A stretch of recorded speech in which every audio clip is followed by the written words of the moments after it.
आजकल हम देखते हैं घर में भी जब मेहमान आते हैं तो थाली अच्छे से सजती है, या हम बाहर खाना खाने जाते हैं तो डाइनिंग मैनर्स या डाइनिंग एटिकेट्स के बारे में काफ़ी चर्चा करते हैं। हमको भी बचपन से ट्रेनिंग मिलती है, बच्चों को भी हम ट्रेन करते जाते हैं। फ़ॉर्क कहाँ रखना चाहिए, किस प्रकार से रखना चाहिए, स्पून टेबल स्पून कहाँ रखना चाहिए, कैसा रखना चाहिए, थाली कैसी सजनी चाहिए, छोटी प्लेट बड़ी प्लेट, अलग अलग कटोरियाँ उसमें आती हैं, कौन सी कटोरी कहाँ यूज़ होनी चाहिए। हर चीज़ के बारे में हम बारीकी से सोचते हैं। घर में भी जब थाली परोसी जाती है तो रेगुलर खाने में भी इसके बारे में जब परिवार साथ में बैठता है तो काफ़ी चर्चाएँ होती हैं। ये छोटी सी चीज़ है जो बाहर दिखने वाली है, इसके ऊपर अगर हम इतना ध्यान देते हैं और इतना उसको कॉस्मेटिक उसको बनाने की कोशिश करते हैं ताकि अच्छा दिखे, सुंदर दिखे, मन प्रसन्न रहे, तो ज़रा सोचिए कि जो हमारा डाइजेशन है, जिसकी वजह से हमारा शरीर है, हमारे अग्नि की वजह से हमारा हेल्थ है, उसी के बारे में हम इतने लैक ऑफ नॉलेज में हैं कि हम उसको प्रॉपरली फॉलो नहीं कर सकते, जिसे हम डाइजेशन एटिकेट्स या हमारा अग्नि एटिकेट्स भी बोल सकते हैं, या हमारे डाइजेशन मैनर्स को भी बोल सकते हैं। इसको अगर हम प्रॉपरली नहीं समझेंगे तो हमारा शरीर ऑब्वियसली बीमार पड़ते जाएगा। तो आज हम इसी विषय पर चर्चा करने वाले हैं, हमारे डाइजेशन एटिकेट्स के बारे में। इसमें पहला चीज़ है, एक समय में एक ही पदार्थ हमें खाना है। तो जैसे अभी हम देखते हैं कि 4 दोस्त लोग मिलके बाहर खाना खाने जाते हैं, नाश्ता करने जाते हैं। स्पेशली ब्रेकफास्ट का जो अभी कल्चर चला है, सवेरे एक्सरसाइज के बाद हम ब्रेकफास्ट के लिए जाते हैं। जब भी घर में यूजुअली ब्रेकफास्ट बनता है तो एक ही चीज़, मान लो पोहा बनेगा तो घर में सभी लोग पोहा ही खाएंगे। लेकिन जब हम बाहर जाते हैं तो दिक्कत आती है, क्योंकि जब हम 4 दोस्त मिलके जा रहे हैं या परिवार के भी लोग अगर बाहर जा रहे हैं तो वी हैव अ चॉइस। अलग अलग चीज़ें हमें बाहर दिखती है, उपमा भी मिलता है, पोहा भी मिलता है, तली हुई चीज़ें भी मिलती है, सांभर वड़ा भी मिलता है, इडली डोसा भी मिलता है, ढोकला भी मिलता है। तो ये बहुत सारी वेराइटीज़ हमें बाहर अवेलेबल हो जाती है। अब होता क्या है कि हम एक चीज़ को समाधानी से या एन्जॉयफुली हम उसको नहीं खाते हैं, हम 2-4 चीज़ मिक्स करके खा लेते हैं। जब आप 2-4 चीज़ मिक्स करके खाओगे तो ये ऑब्वियसली हमारे डाइजेस्टिव सिस्टम को हैम्पर्ड करेगा। ऐसा तो नहीं है ना कि आपने आज नहीं खाया तो आप दूसरे दिन या ज़िंदगी में आप कभी भी वो दूसरी चीज़ नहीं खा पाओगे। आप कोशिश करो कि एक समय में आप एक ही चीज़ लो, उसी को आप प्रॉपरली एंजॉय करो। जैसे आज आपने मान लो सांभर वड़ा ले लिया, आप उसी को अच्छे से खाओ, अच्छे से एंजॉय करो। दूसरे दिन आप जब जाओगे तो दूसरे दिन आप दूसरा चीज़ एंजॉय करो, जिससे क्या होगा, आपके डाइजेशन पे लोड नहीं बढ़ेगा। एक ही चीज़ बॉडी उसको आसानी से पचा भी लेगा और वो शरीर को अच्छे से न्यूट्रिशन भी दे पाएगा। दूसरा इसमें है स्टार्टर और मेन कोर्स। क्या स्टार्टर सच में सही है? पहले जो स्टार्टर होते थे, जो शास्त्रों में बताए गए थे, वो ऐसी चीज़ें होती थी जो हमारे एपेटाइट को बढ़ाता था, हमारे डाइजेस्टिव फायर को बढ़ाता था, जिसकी वजह से आने वाले खाने को वेलकमिंग होता था और हमारा खाना अच्छे से डाइजेस्ट हो पाता था और बॉडी उससे हेल्दी हो पाता था। लेकिन अभी आप देखेंगे तो स्टार्टर्स में आप बहुत सारे वेरिएशंस अभी आ चुके हैं। जैसे पनीर से बनी हुई चीज़ें हम स्टार्टर में खाते हैं, नॉनवेज हम स्टार्टर में खाते हैं, या फिर चाइनीज़ है, मंचूरियन है, ये सब चीज़ें अभी स्टार्टर में आ गई हैं जो काफ़ी हेवी हैं खाने में। यानी आप उसको कंपेयर कर सकते हो फूड आइटम से, इतना वो हेवी हो जाता है कि जैसे आपने खाना ही खा लिया हो। तो ऐसी चीज़ें हम स्टार्टर में खाते हैं और फिर वहाँ पे हम रुकते नहीं हैं, उसके बाद हमारा शुरू होता है मेन कोर्स। अब मेन कोर्स में भी यही दिक्कत है।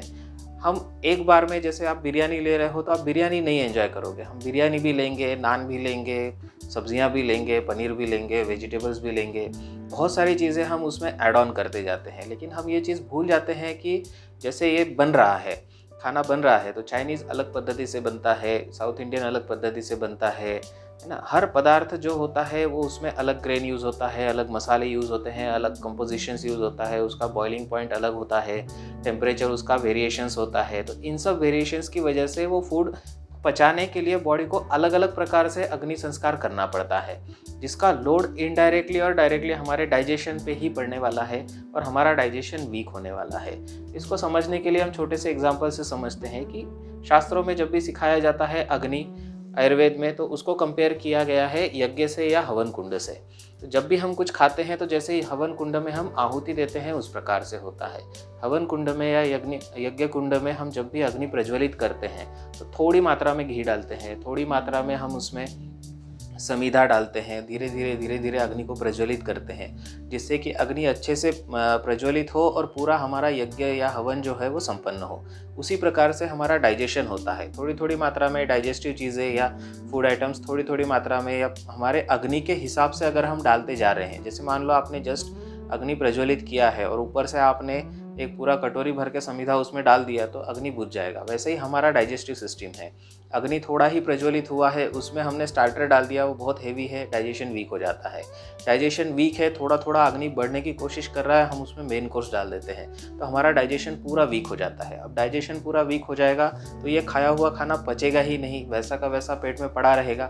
अब वैसे पड़ा रहेगा तो आमदोष की उत्पत्ति होगी और यही आमदोष हमारे शरीर में अलग अलग बीमारियां उत्पन्न करेंगे। इसमें तीसरा रूल है, no dessert, fruits, ice cream, shakes after the meals. होता क्या है, हमने खाना खा लिया है, हमारा पेट अच्छे से, भले ही हमने सम्यक खाना खाया है, घर में नॉर्मल खाना खाया है, लेकिन हमारा पेट भर चुका है। अब हमारी डाइजेस्टिव सिस्टम इनिशिएट हो चुकी है खाना पचाने के लिए, खाना पचाने की इन प्रोसेस हमारा चल रहा है। अब हम उसमें क्या करते हैं, बाहर जाने की तो ज़रूरत ही नहीं है। जब आप घर में भी खाना खाते हो तो ऑनलाइन सब घर में अवेलेबल हो जाता है, डोर स्टेप पे हमको सब चीज़ें मिल जाती है। तो हम आइसक्रीम मंगा लेते हैं, थिक शेक्स मंगा लेते हैं, फालूदा जैसी चीज़ें हैं जो बहुत हेवी है, ठंडी है, शिकंजी है, या फ्रूट्स भी बहुत लोग उसमें खा लेते हैं। खाना खाने के बाद फिर अलग अलग सीजनल फ्रूट्स हैं या ऐसे भी फ्रूट्स हम उसको खा लेते हैं। तो इससे ये चीज़ें पचाने में हेवी हो जाती हैं। ठंडी चीज़ें जो है वो वैसे ही पचाने में बहुत हेवी है, बॉडी उसको पचा नहीं पाता है। ऑलरेडी हमारा खाना पचना शुरू है, उसके अंदर में अगर हम ये सब चीज़ें डाल देंगे तो इससे क्या होगा, हमारा ही खाना पचेगा नहीं। अब खाना पचेगा ही नहीं तो वही जो इंडाइजेस्टेड मटेरियल है सब हमारे सिस्टम में चोक हो जाएगा। आप समझ के चलो कि एक पाइप है जिसके अंदर से एक चीज़ गुजरने की कोशिश कर रहा है और आप ऊपर से उसमें और ज़्यादा चिपचिपी चीज़ें और गाढ़ी चीज़ें डाल करके उसको चोक कर रहे हो, जाम कर रहे हो, तो पूरा पाइपलाइन जाम हो जाएगा, वो पानी आगे सरकेगा ही नहीं। वैसे ही हमारे इंटेस्टाइन में होता है, सब फूड आइटम वहाँ जाके जमा हो जाता है, जिसकी वजह से हमें कॉन्स्टिपेशन हो जाता है, आफरा हो जाता है, इंडाइजेशन हो जाता है, फिर आगे चल के वो अम्लपित्त और बहुत सारी बीमारियों को निमंत्रण देता है। इसमें चौथा है, no cold drink, tea, coffee during the food. अभी जैसे हम देखते हैं ऑफिस में हम 4 लोग बैठे हैं, सब लोग का लंच ब्रेक हुआ है, लंच में हम सब ने साथ में घर से लाया हुआ टिफ़िन ही खाया है, हेल्दी खाया है। अब लंच होने के बाद बड़ी समस्या आती है, सब लोग मिलके जाते हैं चाय पीने के लिए। खाना आपने अभी अभी खाया है और अभी आप जा कर के चाय पी रहे हो।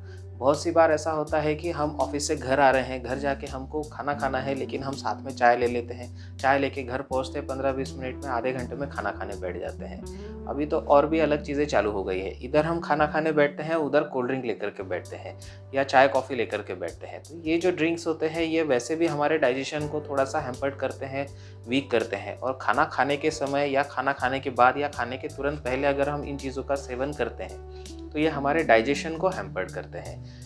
इसमें अगला एक और पॉइंट है, वो है विरुद्धान्न। हमने पहले भी इस पे चर्चा की है, जिसको अपोजिट फूड कॉम्बिनेशंस भी बोलते हैं। जैसे सवेरे जल्दी है, हमको तुरंत तैयारी किया, ऑफिस के लिए निकलना है, तो हम पराठा लेते हैं, चाय में डुबो के उसको खा लेते हैं। या फिर जैसे हम मैगी बना रहे हैं, मैगी खा रहे हैं, उसके साथ में चाय कॉफ़ी पी रहे हैं। या ऐसे बहुत सारे विरुद्धान्न है जो अपोजिट कॉम्बिनेशंस है, हमने पहले भी वीडियो में आप उसको भी देख सकते हो, जिसके बारे में हमने चर्चा की है। इस विरुद्धान्न से भी काफ़ी सारी बीमारियों को हम निमंत्रण देते हैं। अब जाते जाते कुछ एक हेल्थ टिप्स मैं आपको देना चाहूँगा, जिससे कि आप अपने अग्नि को अच्छे से मेंटेन कर सकते हो। जिसमें सबसे इम्पॉर्टेंट चीज़ है अपने पेट को, अपने डाइजेस्टिव सिस्टम को, अपने अग्नि को ऑब्जर्व करना। जब भी आपको भूख लगी है आप तभी खाना खाइए। पॉसिबली जितनी भूख है उससे थोड़ा कम खाइए। जैसा हमने पहले भी कहा था, एक समय में एक ही पदार्थ यानी वेराइटी ऑफ फूड को थोड़ा अवॉइड करके सिंप्लीफाइड फूड को आप थोड़ा सा सिंप्लीफाइड फूड की प्रोसेसिंग आप बढ़ाइए, जिससे आपका डाइजेशन हल्का रहेगा। पानी जब भी पी रहे हैं 1 से 2 घूंट आप पानी पीजिए, ज़्यादा पानी एक समय में ना पीजिए। जो फ्रूट्स आपको खाना है, पॉसिबली आप ऐसा करिए 2 बार खाने के अलावा जब भी आपको भूख लगती है तो थर्ड टाइम में आप भूख अच्छी होने के बाद ही फल खाइए, जिससे कि आपको बॉडी को न्यूट्रिशन भी अच्छा मिलेगा, आपका डाइजेशन भी अच्छा रहेगा और आपकी हेल्थ भी अच्छे से मेंटेन होगी।